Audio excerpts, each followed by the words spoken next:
Missing step 3 with the knowledge to pass isn't a fluke. Instead, it's a pattern. Meet Laura, an anesthesia resident at Harvard with a critical care fellowship coming up. She has a step 3 retake before her fellowship starts. On her last attempt, she ran out of time on test day. After her last bad practice block, she made 142 hyper-detailed Anki cards in one day. Strong residents who miss step 3 almost always know the medicine. The trap is what happens on test day. Watch as we map the daily practice she has to commit to before her retake. Then stick around for the kind of cards that she should have been making instead. Because I realized that there's something. First, I'm missing a lot of questions where I know the answer. Okay. Like if you ask me right now, I know, and I'll show you in like what I prepared. But also, I'm changing a lot my questions, Okay. a lot.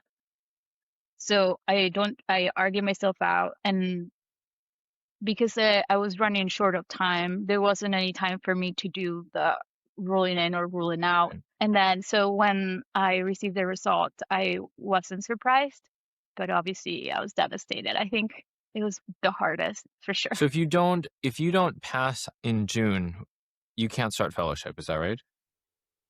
Correct. So it's obviously not your intelligence. It's obviously not your work ethic. Like if you just didn't run out of time, you probably would have passed.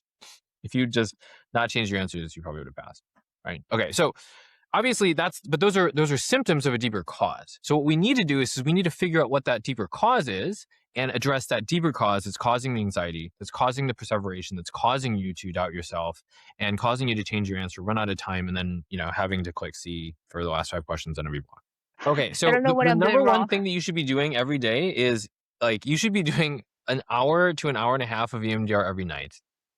Focused Okay. on your test taking anxiety, and you don't do it just to relieve the feelings. Do it to relieve, to actually process the experience. Okay. Because clearly you still have a lot of unprocessed traumas around this, and it is very Yeah. much affecting you today. Yeah. Like if the only thing that you did was 2 hours of self EMDR every night when you are like you go to bed 2 hours earlier than you normally would and just sit there in Uh-huh. bed doing self EMDR until you exhaust yourself or you feel intense relief, you could probably pass your test from just that. Okay. Now, why do I say that? Because the knowledge is probably there. I'm getting in the way of myself. Yes. Mhm. Yeah. Honestly, most residents when they fail step 3, that is their biggest problem. Like their biggest problem is they could this is going to sound horrible and I don't want to I don't want to knock this because this is a very large part of our program. But if you got 5 weeks, I mean, Anki will make a difference, but it won't be like a massive game changer. Right. It's not enough time. Your knowledge, however, is already probably good enough that you could pass with a very good margin as long as you just didn't get in your own way.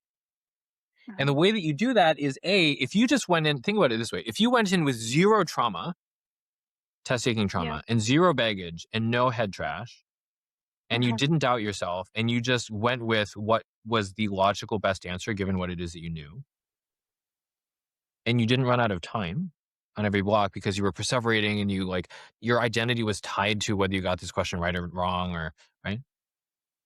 Yeah. What do you think your I score would would have be? passed. I would have passed easily. Yeah. Why do you say Yeah. that?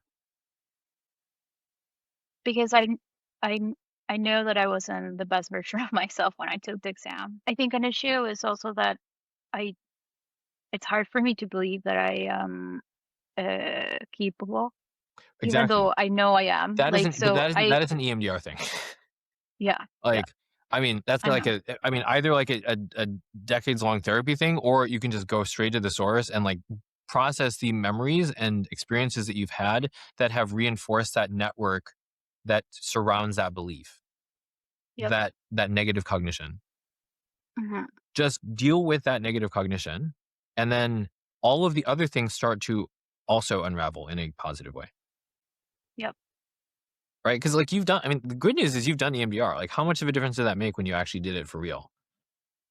It made a huge difference. I think I I know I passed the previous 2 exams in such a short period of time because of that. Great. Awesome. Listen to what you just said.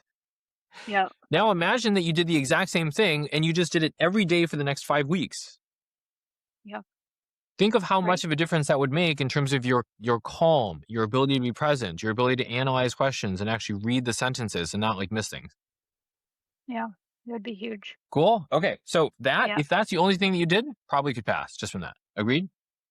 Yes. Great. That's one lever down. If you find this helpful, be sure to check out our 14-step course below in the description. It's completely free and it can help you skyrocket your scores in 14 steps or less. Be sure to check it out. Yes. Try not to make cards that require this depth of knowledge, because this is going Okay. to do two problems. We had a student once who was doing really well on step one. He ended up doing really well, but he was doing really well on step one, and then he switched to a Q bank. I won't name names, but he switched to a Q bank that was very detail oriented. It focused really heavily on first aid type details. And then Mhm. he started to think that everything, like, because he was like he's a good student, right? So he, like a good student, he started to optimize to try to get more of those questions correct. And so he knew that he just had to memorize a bunch of facts to get those questions correct. So he did. He got higher scores in this Q bank. And then guess what happened? He started to get lower NBME scores. Right? Yeah. Why? Because he started to view the world as a bunch of random, crazy detailed facts that he had to know. Yeah. I think I just did that with one of the questions earlier I think you today. just did that with this. Instead of, yeah, and that. Like, Well, yeah, yeah. that's crazy. Yeah. Like, Well, I put it in the P bot and that's why I got that. okay. Because I should have just made the And because I kind was of like, like how same do I thing with make a this. concept This is card? crazy. This is so specific. I think that you're focused too much on memorizing details. Information leakage is a really big problem, especially if you generate cards using AI. Is that the front of the Yeah. cards will give away the thing that you need to remember. Yeah. So you don't want Yeah. to do that. I would make tons of PC cards. So that's like a very, very simple thing. But like, Mhm. if you just made, I mean, we had a student, she went from 200 to 245 in 3 weeks. And all she did was make just a bunch of PC cards and get good at question interpretation. Okay. That's it. Yep. 45 Okay. points, 3 weeks. So like half the time that you have, Yeah. double the score improvement that you need, See? Yes. right? Yes. Honestly, those are the main things that I would do. I mean, like we can work on these things as well, Mhm. but I think that if you just, well, oh, okay, one other thing I would say. Um, Set a timer for 2 minutes per timed question and move on at 2 minutes.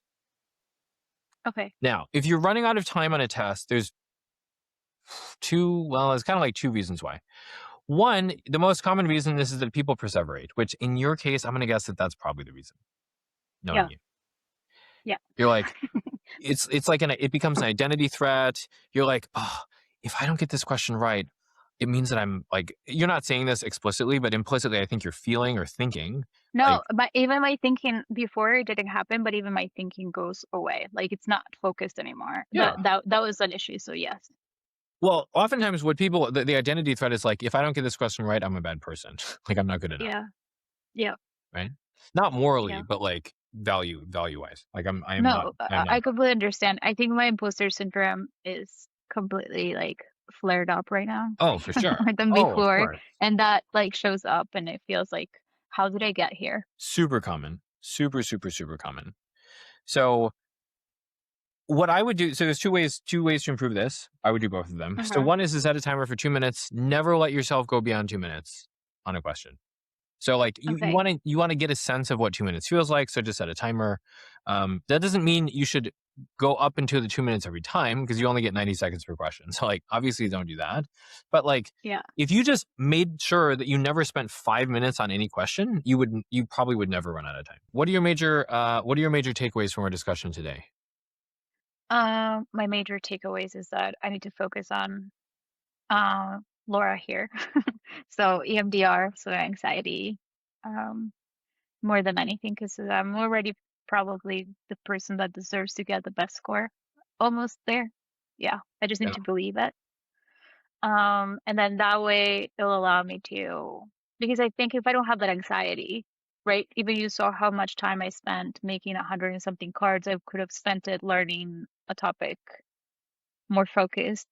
Um, and then making a bunch of PC cards on that, that would have been better time spent as opposed to spiraling. So focus on that first. I think that's the major takeaway. All right, Laura, it's good to see you. Okay, bye. Okay. Bye-bye. Thank you. Strong residents who miss step 3 almost always know the medicine. The fix is how they spend the last weeks before the test. The kind of cards Laura should be making is one part of it. The way she structures her final 2 weeks of studying is the other. In my next video, I'll walk you through the 8 strategies my students use in the final stretch to walk in calm and walk out with the score they earned. Click here to watch final 1 to 2 weeks before USMLE, top 8 strategies.